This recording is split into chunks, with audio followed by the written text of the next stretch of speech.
तो hello guys, video शुरू करने से पहले मैं आपको बताना चाहता हूँ कि पिछले 3 एपिसोड्स को मैंने शॉर्ट में एक्सप्लेन करके अपने फेसबुक पेज पे डाल दिया है, क्योंकि यूट्यूब पर वो वीडियो बार बार ब्लॉक हो रही थी, तो इसीलिए मैंने उसे फेसबुक पे डाल दिया है और उसका लिंक मैंने डिस्क्रिप्शन में और कमेंट बॉक्स में दे दिया है, तो आप लोग वहाँ से जाकर वो तीनों एपिसोड देख सकते हैं। और आज हम लोग बिल्कुल न्यू एपिसोड को एक्सप्लेन करने वाले हैं। तो एपिसोड की शुरुआत में हमें दिखाया जाता है सानियान को, जो कि मास्टर शुयांग को ढूंढते ढूंढते काफी दूर निकल आई थी और वो ड्रैगन टाइगर क्लब तक पहुंच गई थी। और वहाँ पे हमें कुछ और लोगों को दिखाया जाता है जो कि जोंग होंग्यो के लिए काम करते थे। वो कहते हैं कि हम लोगों को एक बहुत ही मुश्किल टास्क मिला हुआ है जिससे हम लोग उस मियांग का काम तमाम कर सकते हैं। मगर फिर एक जूनियर अपने सीनियर से कहता है कि हम लोगों ने इस लड़की को यहाँ पे क्यों भेजा है। तो फिर दूसरा वाला कहता है कि बेवकूफ, मछली को पकड़ने के लिए हमेशा चारा डालना पड़ता है। क्या तुमने मेंटिस को कभी देखा नहीं है कि वो अपना शिकार कैसे करता है? हम लोग सेम वही टेक्निक यूज कर रहे हैं। और वैसे भी मूवीज में हमेशा ऐसा ही होता है कि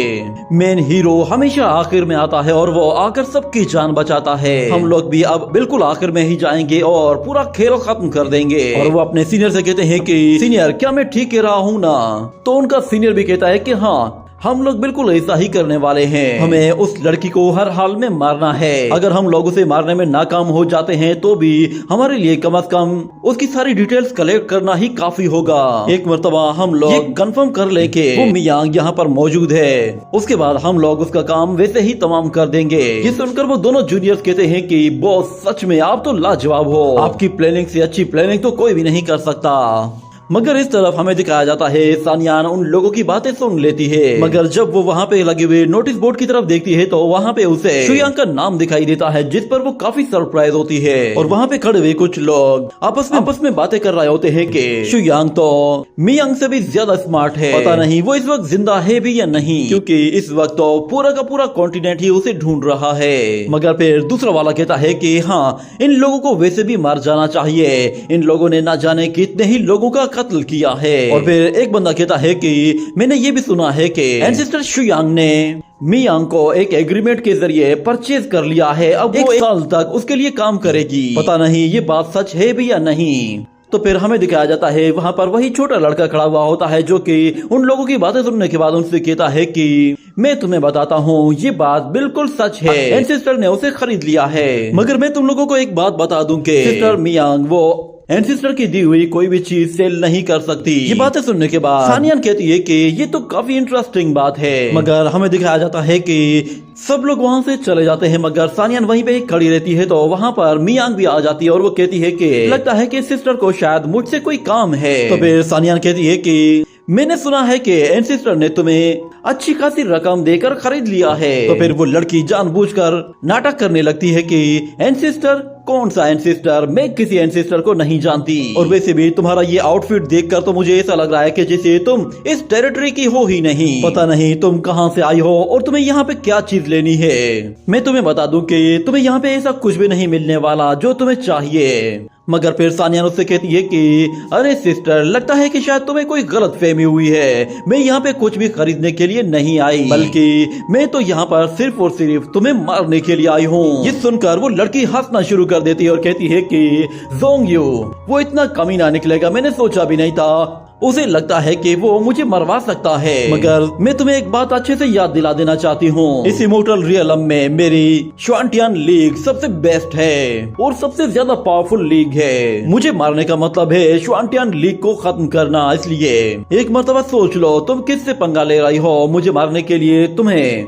कम से कम भी अपनी पूरी एक ऑर्गेनाइजेशन की जरूरत पड़ेगी। मगर फिर सानियान कहती है, तुम्हें किसने कहा कि मैं यहाँ पे अकेली आई हूँ? मेरे साथ तो और भी हैं। ये सुनकर मियांग हैरान हो जाती है और फिर हमें दिखाया जाता है वहाँ पर दरवाजा खुलता है और वो तीनों किलर्स उस दरवाजे के सामने से बाहर आते हैं। उन्हें मालूम नहीं था कि सानियान वो दरवाजा खोलने वाली है, मगर वो लोग कहते हैं कि बॉस, इस लड़की ने तो हमारा भांडा ही फोड़ दिया है। मगर उनका बॉस कहता है कि चलो कोई बात नहीं, हम इसे मारने ही तो आए हैं। ये कहते ही वो लोग उसे जैसे ही मारने के लिए आगे बढ़ते हैं तो मियांग भी उन पे हमला करने के लिए अपनी पावरफुल टेक्निक को यूज करने वाली थी। मगर इतने में सानियान अपनी फ्लावर टेक्निक का इस्तेमाल करते ही उन तीनों वॉरियर्स पर हमला कर देती है। वो लोग उसके अटैक को रोकने की पूरी कोशिश करते हैं, मगर सानियान के अटैक इतने ज्यादा पावरफुल होते हैं कि वो उन तीनों के तीनों वॉरियर्स को एक अटैक के साथ खत्म करके रख देती है। ये देखकर मियांग भी काफी सरप्राइज होती है और फिर सानियान से कहती है कि आखिर तुमने मुझे क्यों बचाया, तुम मेरी मदद क्यों करना चाहती हो। तो सानियान उससे कहती है कि एंसेस्टर ने तुम्हें खरीदा है तो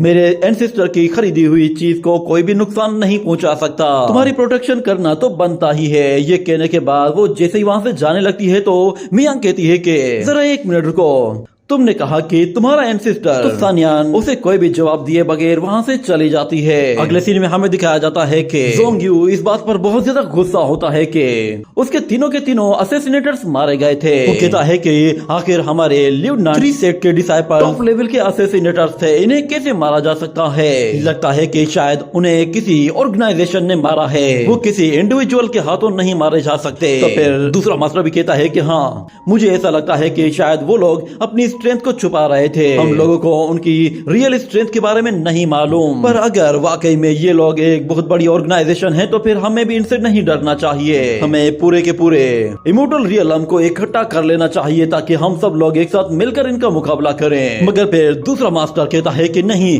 ऐसा नहीं होना चाहिए, हमें अकेले ही इनको फेस करना है। कहते हुए वो बहुत ही ज्यादा गुस्से में आ जाता है और अपनी बॉडी से एनर्जी रिलीज करता है और कहता है कि हमारे लिए ये तो बहुत ही अच्छा मौका है कि हम लोग अकेले ही उसका शिकार करें और उसे हमेशा के लिए एक जगह कैद कर दें। हम जितने कम लोग होंगे हमारे सीक्रेट्स भी उतनी देर तक सिक्योर रहेंगे, क्योंकि जितने ज्यादा लोग होंगे बात उतनी ही ज्यादा जल्दी से फैलना शुरू होगी और हम लोग कोई भी प्लान बनाएंगे तो वो प्लान बहुत ही जल्दी शुयांग तक पहुंच जाएगा। और वैसे भी हमें उसे मारने के लिए कोई रीजन चाहिए था और उसने खुद हमें एक बहुत बड़ा रीजन दे दिया है। हमारे 3 असैसिनेटर्स को मारने के लिए अब उसे अपनी जान की कीमत चुकानी पड़ेगी। ये कहकर वो लोग जोर जोर से हंसना शुरू कर देते हैं। अगले सीन में हमें एक बहुत बड़ा ब्लैक होल दिखाया जाता है और उस ब्लैक होल के पास में कुछ लोग मौजूद होते हैं और फिर एक बंदा आता है और कहता है कि सब कुछ बिल्कुल रेडी है। मुझे पता चल गया है कि लोंग शाओ और उसके जितने भी लोग हैं वो सारे के सारे बहुत ही ज्यादा अमीर हैं और उसके साथ साथ हमें शुयांग को भी पकड़ना है। उसके पास भी ढेर सारा पैसा है। उन लोगों ने बहुत सारे पैसे सिर्फ और सिर्फ स्पिरिचुअल ट्रेजर्स पर लगाए हुए हैं। हम लोग यहाँ पर एक एंशिएंट लाइन मैजिक फॉर्मेशन इस्तेमाल करेंगे और इससे हम लोगों ने बहुत ही आसानी से यहीं पे ही ट्रैप कर लेंगे। हमारा मिशन सिर्फ और सिर्फ एक ही है, हमें हर हाल में उन लोगों को यहाँ से आगे बढ़ने से रोकना है और उनके सारे ट्रेजर्स पर कब्जा करना है। तो दूसरा वाला कहता है कि हमें इन्हें मारने के लिए ज्यादा टाइम नहीं लगाना।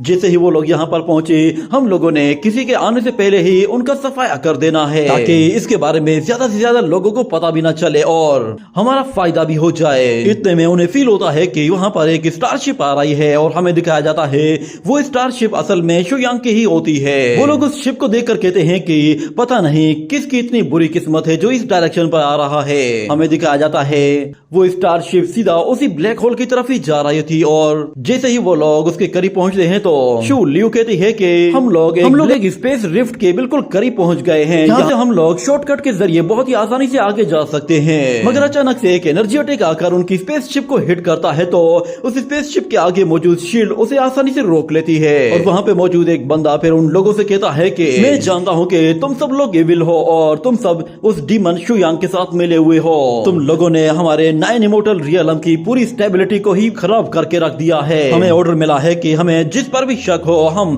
उसे जेल में डाल सकते हैं और उसे कोई भी सजा दे सकते हैं। इसीलिए मैं तुम लोगों को एक ऑफर दे रहा हूँ, अगर तुम्हें अपनी जान प्यारी है तो फिर अपने सारे के सारे ट्रेजर्स मेरे हवाले कर दो, वरना तुम सब लोग तो वैसे ही मारे जाओगे। मगर फिर शू लियू उनसे कहती है कि मुझे लगता है कि अगर मैंने अपने ट्रेजर्स तुम्हें दे दिए तो शायद तुम लोग और भी ज्यादा जल्दी मारे जाओगे। सुनते ही एक वॉरियर कहता है लगता है कि तुम लोगों को अपनी जान प्यारी नहीं है। ये कहने के साथ ही वो फौरन से अपना वेपन निकाल लेता है और जैसे ही शू लियू पर हमला करता है तो दूसरी तरफ शू लियू भी अपनी एक फ्लावर टेक्निक का इस्तेमाल करते हुए उस वॉरियर पर हमला कर देती है। मगर वो वॉरियर उन फ्लावर्स को बहुत ही आसानी के साथ डॉज कर रहा होता है और सारे के सारे फ्लावर्स को अपने स्पीयर के जरिए अपने रास्ते से हटा देता है।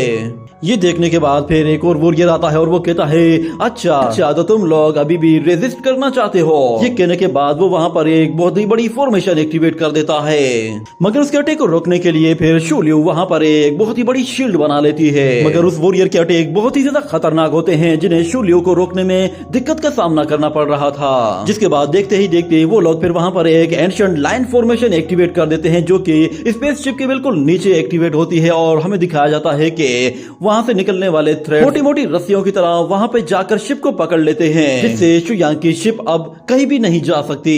ये देखकर वो लड़की पहचान जाती है कि ये तो एंशिएंट लाइन फॉर्मेशन है। इसकी ये बात सुनते ही वहाँ पे मौजूद एक बंदा कहता है कि अरे वाह, कोई तो मिला जो कि एंशिएंट लाइन फॉर्मेशन को जानता है। पहली मर्तबा किसी ने इस फॉर्मेशन को पहचाना है, मगर इसका कोई फायदा नहीं, क्योंकि तुम तो वैसे भी अब मरने वाले हो। ये कहने के साथ वो तीनों के तीनों फिर एक साथ ही मिलकर अपना कंबाइन अटैक करते हुए अपनी अलग अलग फॉर्मेशन क्रिएट करते हैं और उनके साथ एक साथ मिलकर एक पावरफुल एनर्जी अटैक कर देते हैं। मगर हम देखते हैं कि शुयांग ने वहां पर एक बहुत ही पावरफुल बैरियर बना दिया था, जिसकी वजह से वो एनर्जी अटैक उस शिप को हिट नहीं कर पाता। मगर वो लड़की फिर अपनी पावर का इस्तेमाल करते हुए कहती है कि ये तीनों तो एंशिएंट मैजिक स्किल्स का इस्तेमाल कर रहे हैं। इन तीनों की पावर्स को कंबाइन करके तो ये लोग किसी गॉड को भी मार सकते हैं। वो शुयांग से कहती है कि मास्टर, मैं इन्हें रोकती हूँ, आप फौरन से यहाँ से चले जाएं। मगर शुयांग उठकर उसके बिल्कुल सामने आ जाता है और कहता है कि इसकी कोई जरूरत नहीं, ये लोग बिल्कुल बेकार हैं। ये सुनकर वो वॉरियर कहते हैं कि क्या मतलब है तुम्हारा। और फिर शुयांग एक चुटकी बजाता है और हमें दिखाया जाता है हर जगह फिर शुयांग की ही एनर्जी होती है और उनकी वो फॉर्मेशन पूरी तरह से डिस्ट्रॉय हो जाती हैं और उनकी स्पेसशिप भी उनके ही साथ पूरी तरह से खत्म हो जाती है। शुयांग ने उनकी पूरी एग्जिस्टेंस ही मिटा दी थी। ऐसा लग रहा था कि जैसे वहाँ पर कभी कोई था ही नहीं। शुयांग की ये पावर देखकर शू लियू भी बिल्कुल हैरान सी रह जाती है और वो कहती है कि सीनियर ने इतनी आसानी के साथ 3 एंशिएंट मैजिक स्किल वॉरियर्स को मार दिया, वो भी सिर्फ एक चुटकी से। कहीं ये मास्टर वही मास्टर तो नहीं है कि जिसके बारे में हजारों साल पहले कहा गया था कि ट्यानलान सेक्ट की एंडिंग में एक ऐसा मास्टर आएगा। मगर फिर शुयांग उससे कहता है क्या तुम चलोगी नहीं आगे। ये सुनते ही वो लड़की फौरन से आगे आ जाती है और स्पेसशिप को आगे की तरफ लेकर जाती है। जैसे ही वो लोग उस पोर्टल के अंदर जाते हैं तो अगले सीन में हमें दिखाया जाता है एक और विलेज को, जहाँ पे कुछ लोग एक फेस्टिवल की तैयारी कर रहे होते हैं और वहाँ पे मौजूद एक लेडी सब लोगों से कह रही होती है कि याद रखना कल गोडेस फेस्टिवल है, कहीं भूल मत जाना, सब लोगों को पूरी तरह से तैयार रहना होगा। मगर वहाँ पे मौजूद एक बंदा उससे कहता है कि हम सब लोग जानते हैं कि फ्लावर गॉड का फेस्टिवल आने वाला है, तो हम सब लोग तो पहले से तैयारी कर चुके हैं। मगर फिर वो लेडी कहती है कि इस मर्तबा तुम्हारी बेटी की बारी है। तो वो बंदा कहता है कि हाँ मैं जानता हूँ, ये लड़की पिछले 1 मंथ से फ्लावर गॉड की वर्शिप कर रही है। इतना कहने के बाद अचानक वहाँ पर एक जोरदार धमाका होता है और वो सब लोग जब ऊपर की तरफ देखते हैं तो वो लोग बिल्कुल हैरान हो जाते हैं, क्योंकि वहाँ पर शुयांग की स्पेसशिप आ चुकी थी। वो सब लोग उस स्पेसशिप को देखकर कहते हैं कि लगता है कि इमोर्टल्स आ गए हैं। वो सब के सब लोग उसके आगे झुक जाते हैं और कहते हैं कि इमोर्टल्स हमारी दुनिया में वेलकम। ये सुनकर शुयांग बिल्कुल हैरान सा रह जाता है कि ये लोग मुझे कैसे जानते हैं। इसी के साथ ही ये एपिसोड यहीं पे ही एंड हो जाता है।